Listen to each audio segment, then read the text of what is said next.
자, 지난 시간에 이어서 모차르트의 운을 계속해서 살펴볼게요.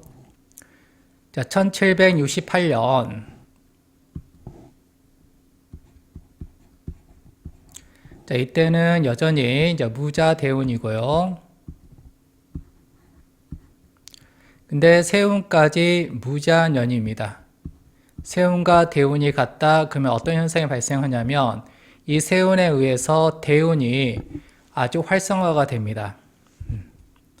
그리고 이 무자대운에서 핵심은 바로 임입니다. 무임충에 의해서 임이 강력하게 활성화가 되고 이 임은 십성으로 정인이에요. 자, 정인은 외부로부터 인정받는 거죠. 그래서 뭐 승진할 때도 쓰일 수 있는 기운인데요. 모차르트는 이것을 승진하는 데 썼습니다. 자, 1768년이면 모차르트가 한 12살 정도 되는 때인데 10대죠. 이때 스라텐바흐 대주교가 이 모차르트를 수석 연주자로 임명합니다. 엄청난 출세를 한 거죠. 바로 임정인이 작동을 한 겁니다.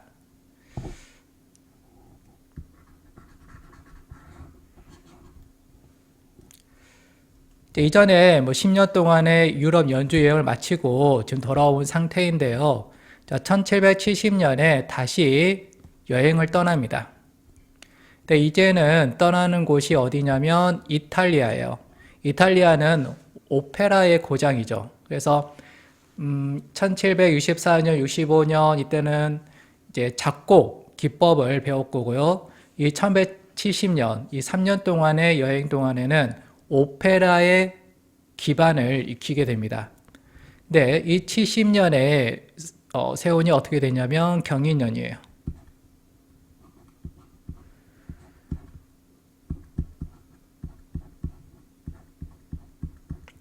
이전에 작곡을 배웠던 1764년, 65년도 목과 금이 충하는 운이었고요. 지금 70년 같은 경우도 바로 경, 금과 인, 목과 금이 충하는 운이에요.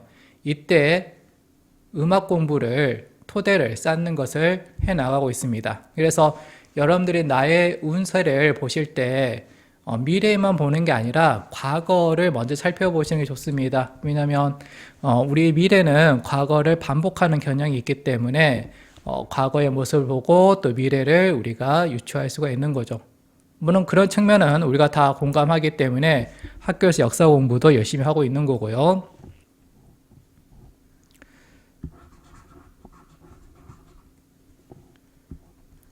자, 3년간의 여행을 마치고요. 1773년 고향이 찰츠부르크로 돌아오게 됩니다. 이제 이때가 계사년입니다.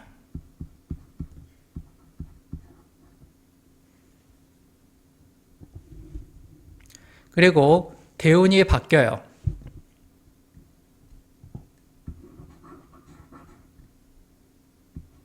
정의 대운.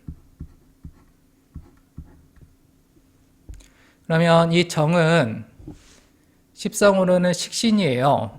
을생정이니까요. 그 식신은 내 마음대로 할 거야.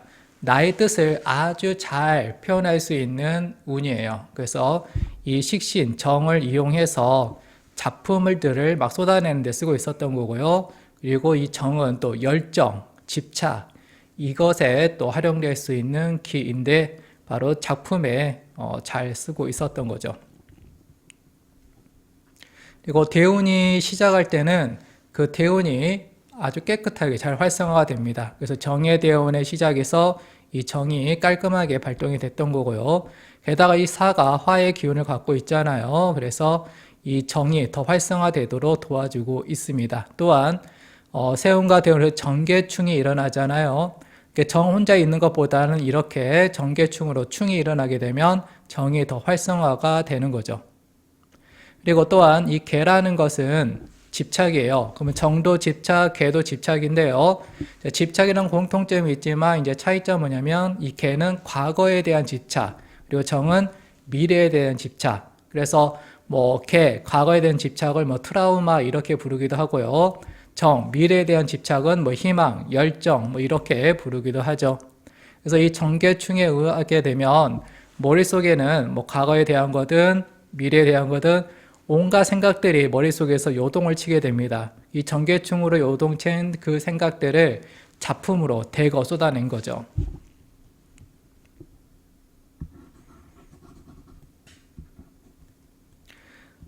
자, 1774년. 이전에 모차르트를 인정해주고 임정인으로 인정해주고 수석 연주자로 임명했던 소라텐바흐 대주교는 이미 물러났고요. 이 74년에는 콜로레도 대주교가 이 찰즈부르크에 와 있는 상태입니다. 근데 그 당시 18세기에는 계몽 사상이 유행하고 있었어요. 그리고 이 콜로레도 대주교는 이 계몽 사상의 선도주자였던 볼테르를 아주 좋아했습니다. 그래서 그 계몽 사상에 맞게 뭔가 좀 사치로운 것을 지향하고 좀 검소하게 해 나가는 그런 것을 추구를 했는데요. 그러면 이 오페라 같은 경우도 어떤 사치로움의 대명사였습니다. 그래서 콜로레도 주교가 왔을 때 이 찰즈부르크라는 이 지방의 오페라 극장을 폐쇄하기도 했습니다. 그런 성향의 차이, 모차르트는 좀 화려하잖아요. 사치롭잖아요. 그러면 이런 것들이 이제 마찰의 하나의 계기가 됩니다. 그래서 지금 74년이면 갑오년인데요. 이 갑은 을 입장에서는 겁재잖아요. 그리고 이 오의 지장을 보면 이 안에 병이 있습니다. 이건 상관이에요. 그래서 상관 경관에서 이 병은 신 혹은 경 하고 충을 해요. 병경충. 그리고 이 겁재는 정제, 편재, 정광하고 충을 해요. 그러니까 이 겁재가 충하는 것에는 이 경도 있다라는 거죠. 그러면 천간에서도 이 정관이 되는 경하고 충하고 있고, 지지에서도 병경충에서 경, 정관하고 또 충을 하고 있고, 천간, 지지에서 다 정관하고 충을 하고 있으니 그게 현실에 드러난 것은 당연한 거고요. 그러면 이 정관, 이 경의 기운이 모차르트 입장에서는 콜로레도 대주교였고, 그 충의 기운을 대주교와 마찰하는 데 쓴 거죠.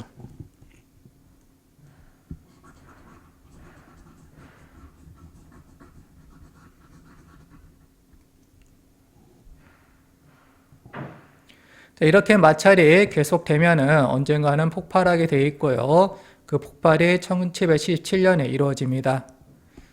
자, 찰즈부르크 궁정음악가를 사임하게 되는 거죠. 그럼 이때는 정유년입니다.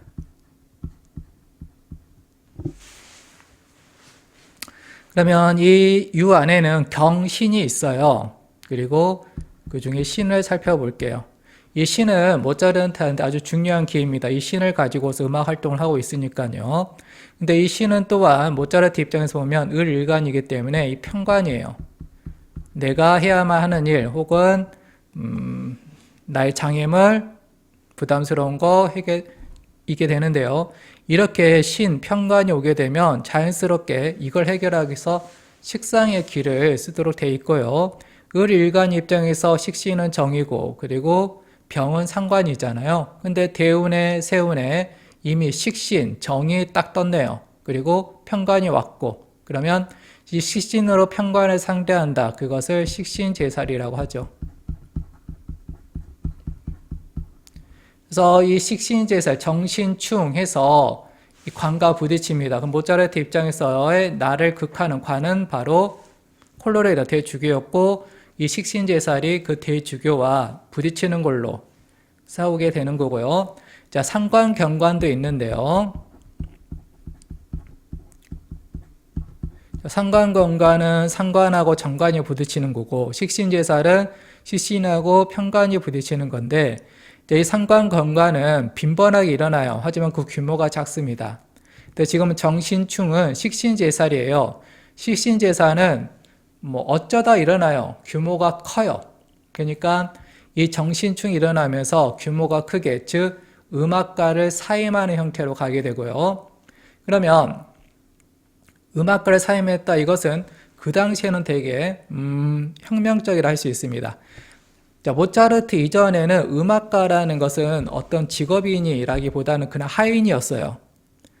왕이나 귀족 그리고 교회에 소속된 하인들 중에서도 좀 능력 있는 하인, 기술 있는 하인이었죠. 뭐 신발 만드는 하인, 옷 만드는 하인처럼 음악을 만드는 하인이었던 건데, 이제 모차르트가 이 궁정 음악가를 이 정신충으로 사임함으로 인해서 이제 어디에도 소속되지 않은 그 프리랜서의 길을 걷게 된 거고요. 드디어 음악가라는 하나의 직업을 개척을 한 거죠. 더 이상 하인이 아닌 거죠.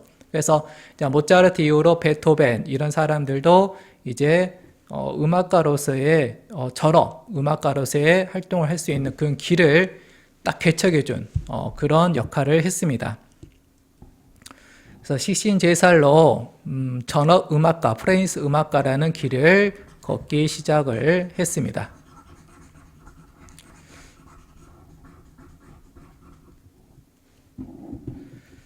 자, 다음엔 1778년. 자, 지금까지의 모차르트 인생에서는 음악, 즉 일이었던 거죠. 그리고 여러분들 인생을 또 차지하는 한 부분이 바로 사랑이죠. 자, 78년 이때 그 알로이지아라는 한 여인을 짝사랑하게 됩니다. 이때가 무술연이었어요.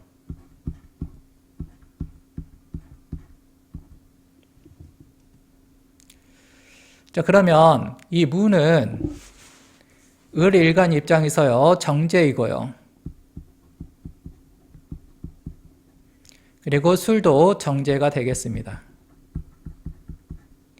이미 사주상에서 월주의 편제 그리고 일제 편제 해서 이 편제가 강하게 이 모차르트 인생에 영향을 끼치고 있어요. 이 편제는 아버지를 상대할 때 쓰는 기예요. 그래서 모차르트 인생은 뭐 태어나는 순간부터 아버지로부터 음악을 배웠고 또 아버지 손에 이끌려서 연주 음악 여행을 다니고 이렇게 아버지로부터 강한 영향을 받았잖아요. 뭐 그 재성이 세운으로 떴네요. 근데 이제 편제하고 정제, 뭐 그 차이는 뭐냐면 이제 편제라면 어떤 좀 강한 기운이라면 정제는 좀 안정된 기운, 규모가 작은 건데 이 정제가 바로 이제 어떤 일에 있어서 큰 뜻, 목표 이게 발현되기도 하지만 남자 입장에서의 또 목표는 여자잖아요. 그래서 이 무술연이라는 이 운을 알로이지라는 여성을 상대하는 걸로 쓴 거죠. 즉 연애로 쓰게 된 겁니다. 그리고 전제니까 어떤 커다란 매력이 있는 여성이라기보다는 그냥 그냥 안정적인 그냥 평범한 어떤 여인을 사랑하게 된 거죠. 근데 이와 더불어서 또 하나 봐야 될 사건은 이 78년에 어머니가 돌아가십니다. 지금 을일간에서 어머니를 상대할 때 쓰는 기가 바로 임이에요. 임이 정인이니까요. 근데 이렇게 운에서 토가 강하게 들어와 버리면 토극수에서 이 수가 찌그러집니다. 즉 제방이 된다라고 표현을 하죠. 그래서 이렇게 약해지는 임이 어머니가 돌아가시는 형태로 나타난 거죠. 물론 이 어머니가 돌아가신다라는 이 현상을 이 모차르트의 사주만 보고 판단하는 것은 위험합니다. 그냥 모차르트의 운명에 비친 어머니의 모습을 그냥 볼 뿐이에요. 마치 호수에 비친 달의 모습을 보는 거죠. 그 비친 달을 보고도 아, 달이 동그랗구나, 은백색이구나, 밝구나, 뭐 이런 것들을 우리가 알아볼 수 있죠. 그래서 내 사주를 통해서 육친, 다른 가족의 운명을 내가 엿볼 수는 있어요. 하지만 그는 어디까지나 비친 모습까지고요. 이제 그 다른 가족의 운명을 제대로 보려면 실제 그 다른 가족의 사주를 가지고 또 분석을 해야 되는 거죠. 그래서 내 사주에서 어떤 다른 가족의 운명을 흘낏 보게 되고 그 흘낏 본 것을 실제 다른 가족의 사주를 보고 명확히 판단을 해야 되는 부분입니다. 가끔 손님들 보면 자신의 사주 하나만 딱 들이밀고서 자신의 가족들 자식, 남편, 부모 등등의 운명까지 다 요청하는 사람들이 있어요. 과욕입니다. 남편의 운명을 알고 싶으면 남편의 사주를, 또 자식의 운명을 알고 싶으면 자식의 사주까지 갖고 와야 되는 거죠. 근데 그렇게 궁금해서 물어보시는 분이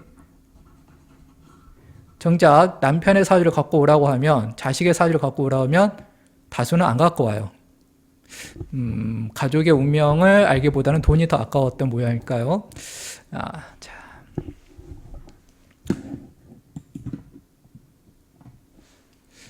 자, 다음은 1781년으로 가볼게요.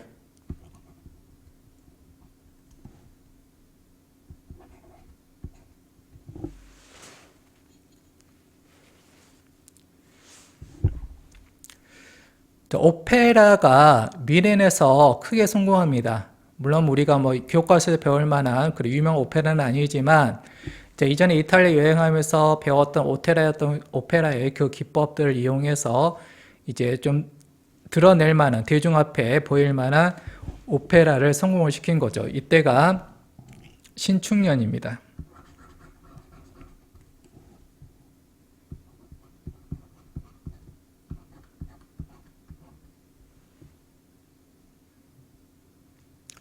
모차르트는 이 신을 음악에 쓴다고 했잖아요. 근데 그 신이 이 지지에 통근해가지고 아주 강하게 왔습니다.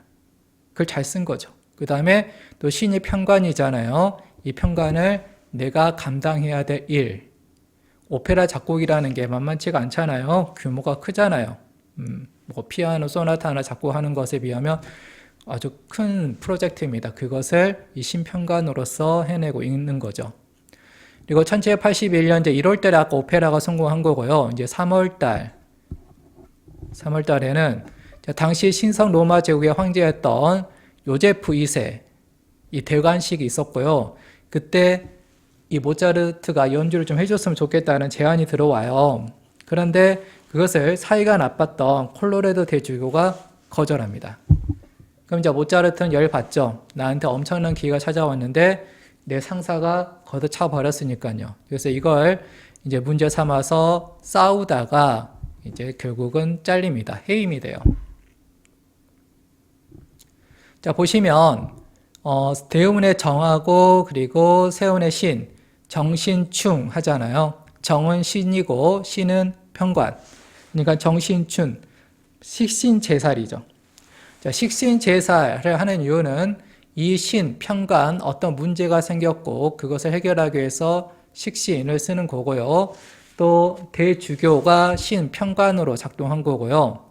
그리고 나는 그 편관, 대주교한테 덤비는데 이 정이란 식신을 쓴 거죠. 그런데 내가 식신제사를 할 때는 그 결론은 성공 아니면 실패죠. 문제를 해결하거나 아니면 내가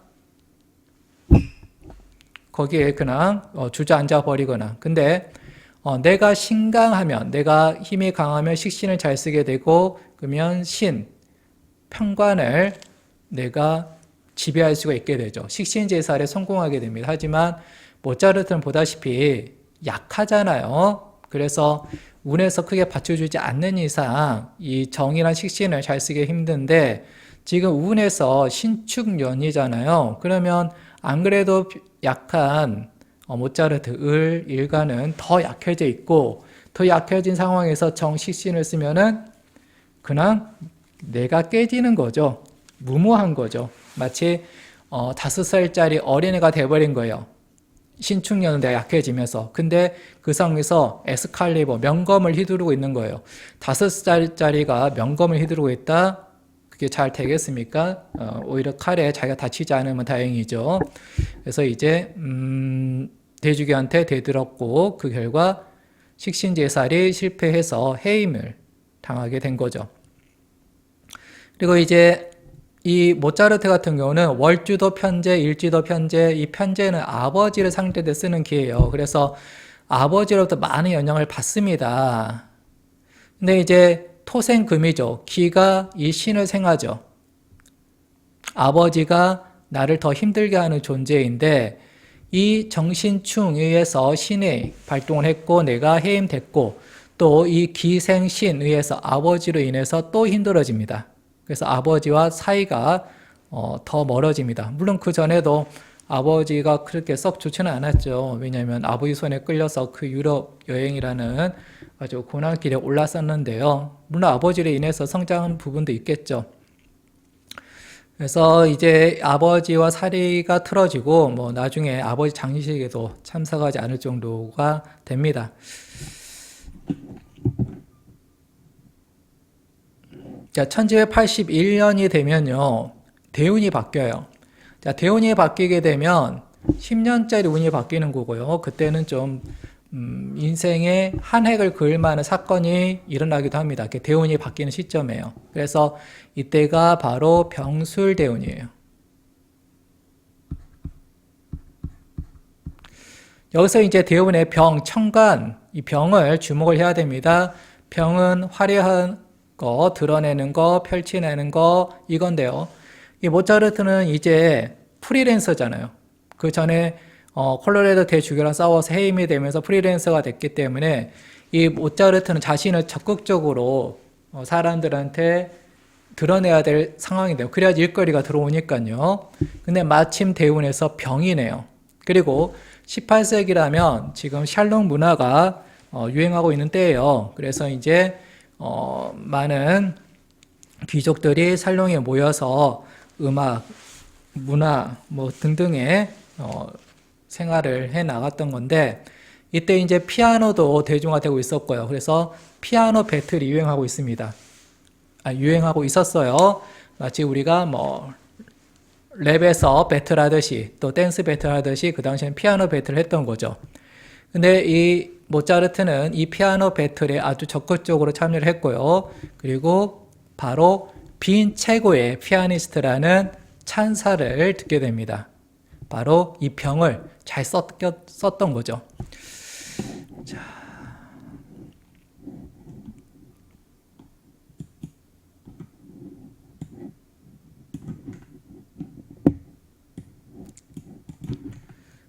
그 다음을 또 살펴볼 시간이 꽤 지났는데, 오늘은 그냥 다 마무리를 해보죠.